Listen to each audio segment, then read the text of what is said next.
The series starts with a flashback of what happened 3 years ago. On an island, there are gigantic ants causing havoc.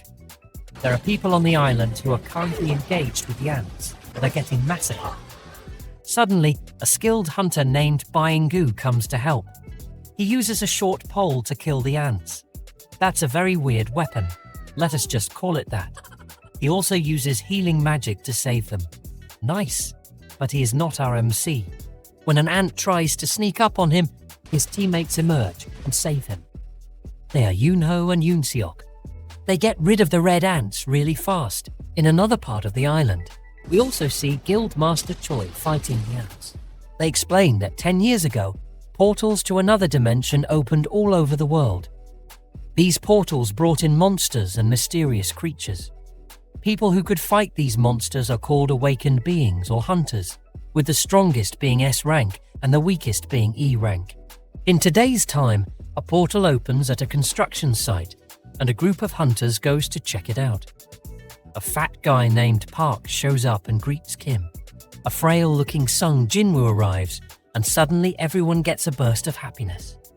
He is our MC, and he is the weakest hunter alive. What a pathetic loser, right? And he knows it. Sung talks to a redhead girl named Juhee. Our MC might be weak, but still got riz.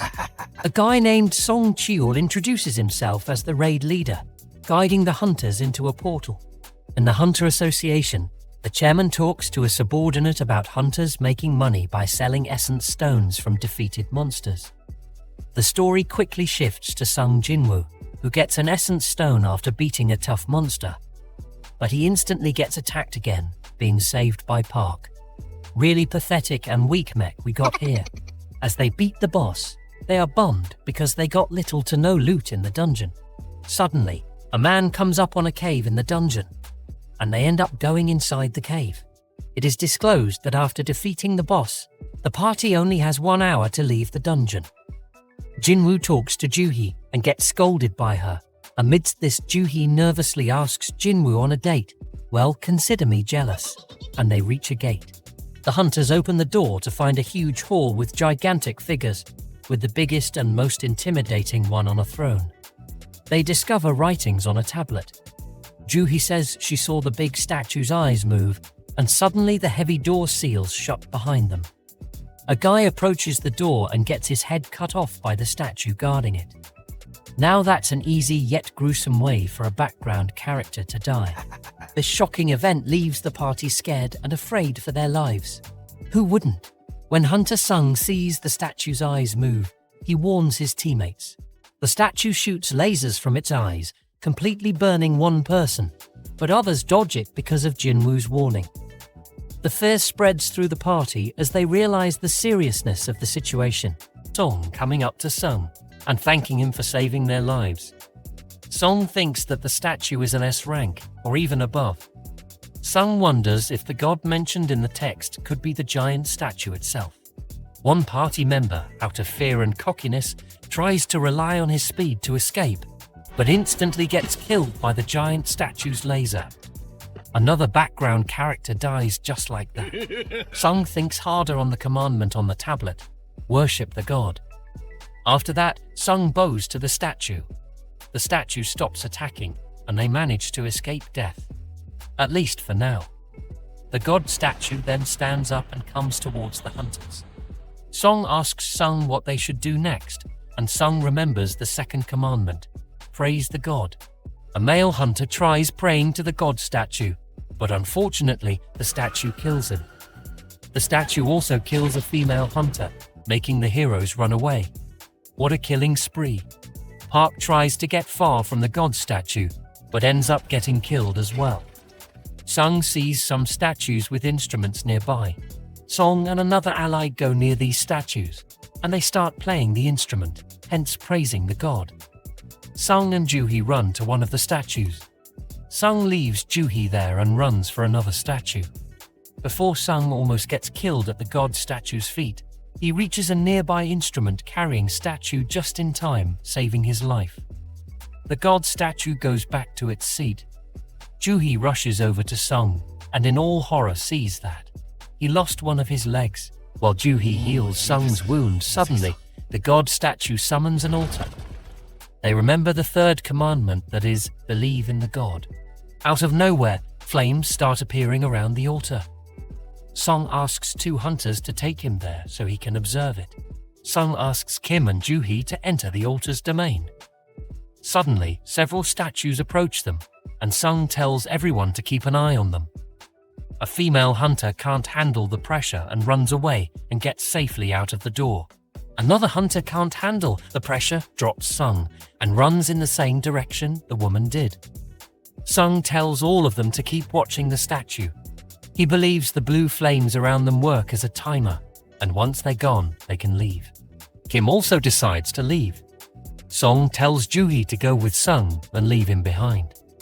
Juhee tries to leave but realizes she can't move her legs.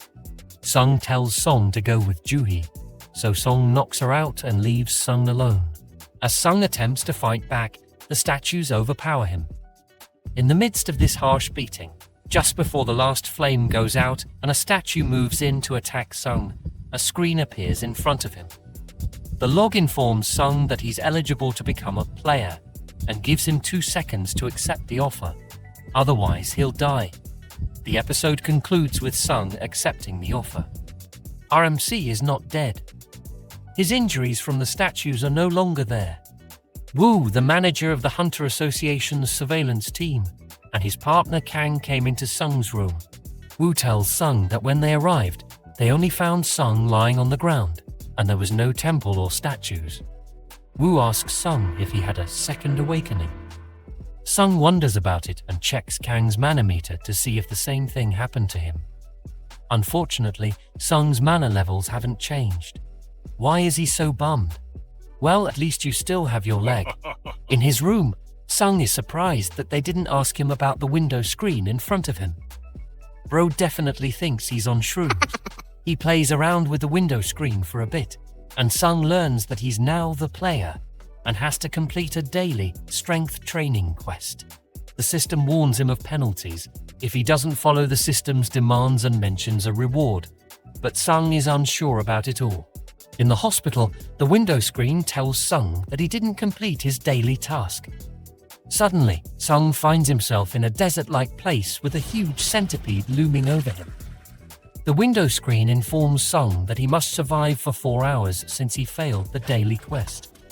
Sung runs for his life, manages to complete the quest, and ends up back in the hospital. I'll be damned if he misses his daily tasks now this early.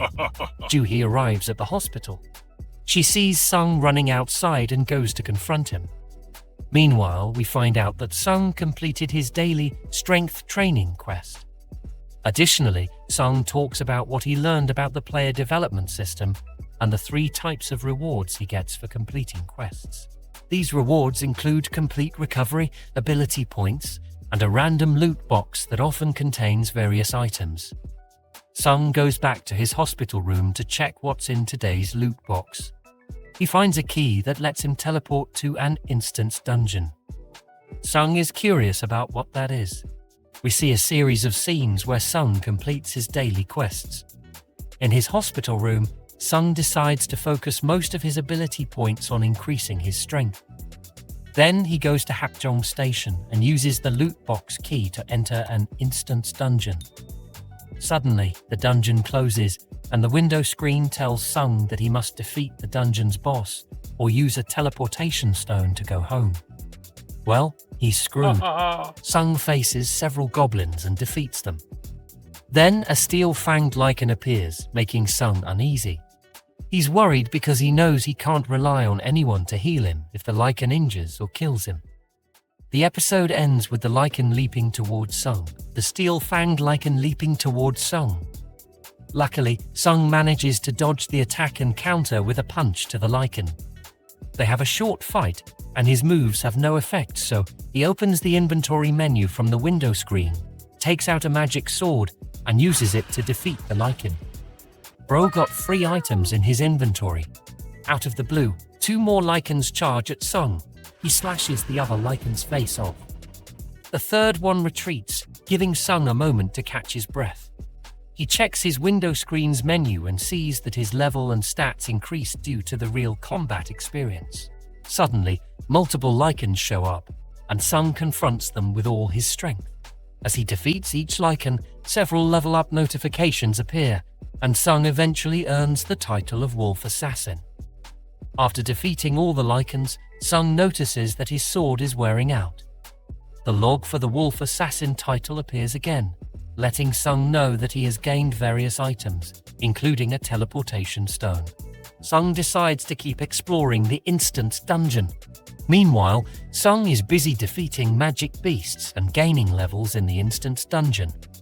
He also observes how the color of the monsters' titles indicates their strength levels, and how this color can change based on Sung's current level. RMC is getting stronger. Nice. Sung ventures into a perilous area, anticipating a formidable magic beast challenge. As he explores, the magic beast attacks Sung, breaking his sword. The creature, colored orange in its name, signifies it's on equal ground with Sung. He assumes this snake, known as Kasaka, is the dungeon's boss. Quite obvious, isn't it? Despite uncertainty about facing its impenetrable skin, Sung engages in battle. He has a really hard time fighting the snake. Reflecting on courage, weakness, and strength based on his experiences as a hunter and a citizen over the years, fueled by determination and memories of the god statue, he's becoming cool by the second. Sung uses his strength to overpower and defeat Kasaka. After Sung defeats the Kasaka, multiple log entries pop up, indicating a significant level up due to the victory. He also acquires a dagger made from the Kasaka's fangs and a venom gland. Now that is a loot, the window screen transports Sung back to Earth, where he encounters a soldier leading him to a tragic incident. Sung discovers a dungeon break has occurred. Arriving there, he observes several hunters and healers struggling against the dungeon break boss. Observing Juhi struggling in the party due to the lingering effects of the god statue incident. To aid the party, he throws his broken sword at the boss, defeating it in one blow. A member notices Sung's dagger and inquires about the person who threw it. Well, it looks like our MC isn't all that pathetic now. Sung is surprised that he managed to penetrate the boss's defenses with his broken sword in one shot.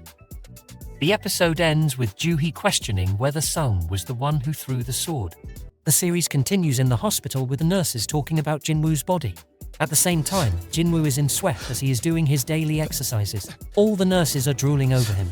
A nurse enters his room and sees him shirtless. She startles and admires Jin Woo's muscles. He asks, "What do you want to tell me?"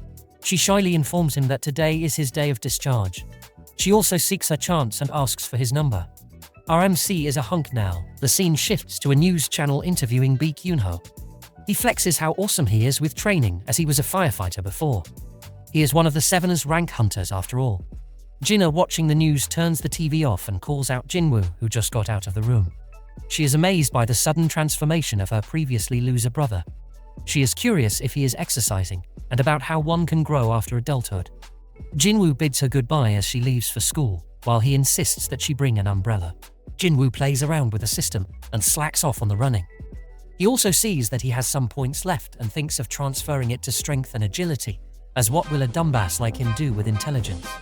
He gets a call from his landlord asking for his delayed rent. He says he will transfer it in a bit, and the landlord appreciates it. He then tries to find a higher level gate to make money. However, even though he had a double awakening, he is still an E-rank hunter. It is still hard to get a decent gate for his rank. He thinks of re-evaluation, but contemplates that it will attract unnecessary attention, given that he is a rare type now. He finds a raid, and as he is running there, he finishes his daily tasks. About to accept the daily quest reward, he is interrupted by other members of the raid. Hwang Dong-suk introduces himself, while other members mock Jin Woo. Dong-suk stops them and tells him that he was only recruited because they need at least 8 people for a C-rank dungeon, and he's just a filler. He is not counted as combat power and will not get spoils, but will receive 2 million in cash as commission. Lame, but it pays the bill. He senses 4 C rank and 2 D rank or lower in the group. He is just to carry the luggage. He asks, "You're not bringing a healer in?" Dong-suk says they always managed like this. Jin Woo thinks they are reckless with just tankers and fighters, and it is quite concerning. He signs the contract even though it says the other party won't be accountable for any incidents in the dungeon. Yu Jinho, a 21-year-old D-rank hunter, approaches Jinwoo. Everyone is amazed by his flashy gear, and he promises to help protect Jinwoo. Well, he's in for a surprise. They talk as they approach the gate. They are taken aback by its enormous size. Jinho is worried, but Jinwoo says that a gate's size doesn't matter, but rather the magical energy it radiates outward. Jinwoo is still a bit nervous, as it's his first time entering a C-rank dungeon. As they enter, Jinho asks Jinwoo about luminescent stones which can be gotten from cave dungeons. As they walk further into the ominous dungeon, there's no beast to be seen. Jinwoo, using his intuition, warns the team about the attack of insect-type magic beasts. The other members are panicking as they get ambushed from above. Due to Jinwoo's warning, they fight back. Dong-suk uses his taunting skill, calling all the insects towards him, while Jinho protects Jinwoo. Finally, they kill all the beasts with teamwork, but it leaves Jinwoo a little frustrated. Puny insects for him. They win, and it is time to gather the loot and divide it into 7. Dong-suk approaches Jinwoo, thanking him. They all are confused over the state of some bugs, as they have been half-eaten. Jinwoo asks Jinho if his sword and shield are expensive. Jinho responded yes, as it was given by his father for his first raid. Jinwoo warns him to be cautious. The scene shifts to the White Tiger Guild office, and their leader Beak is training, smashing a boulder. Amazing. Back to our raid team. They are making progress in the dungeon. However, Jinwoo is still uneasy with the group. They then reach a room full of magic crystals. They hit the jackpot. Everyone's excited. Dong-suk dreams about surpassing his brother. Jinho asks Dong-suk about Jinwoo's contract about the spoils, and magic crystals are not considered as spoils. Dong-suk cheerfully says it will be divided fairly. However, they need to deal with that guy first, a deadly, terrifying-looking spider who is currently sleeping. Dong-suk cautions everyone and tells them that they'll need to harvest the magic crystals before it wake up. He asks one of his men, and suddenly they don't have enough equipment to harvest the crystals. Dong-suk tells Jinwoo and Jinho to stay put while they bring the tools. Jinwoo's suspicion about this team grows. He's spot on as Dong-suk, with an evil grin, asks Q1 to block off the entrance to the tunnel, trapping Jinwoo and Jinho. Jinwoo remembers Chigo's advice about the weak being used as bait to lure the enemy, as there's no surveillance in the dungeons. Jinho is terrified as the giant spider, a C-rank boss, wakes up.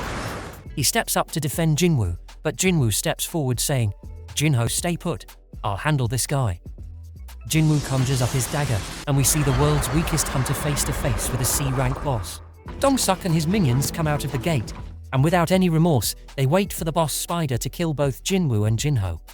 A minion asks why they make it complicated and not just kill the two. Dong-suk explains they just wait for the spider to sleep after it kills both of them to get the mana crystal. They won't blast their way in, as there is a small opening above the lair. If not, they would kill it themselves, but eyeing on Jinho's expensive equipment. Dong-suk searches for Jinho's family.